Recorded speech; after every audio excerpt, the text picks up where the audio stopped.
ఏదెను వనములో యెహోవా దేవా మొదటి వివాహము చేసితివి. ఏదెను వనములో యెహోవా దేవా మొదటి వివాహము చేసితివి.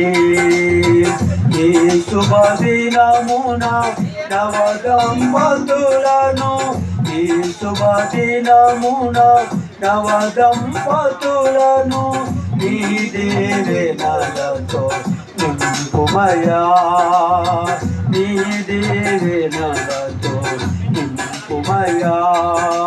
దేవరావయ్యా నీ దీవెనలేవయ్యా దేవరావయ్యా నీ దీవెనలేవయ్యా. కళ్యాణం కమనీయం ఈ సమయం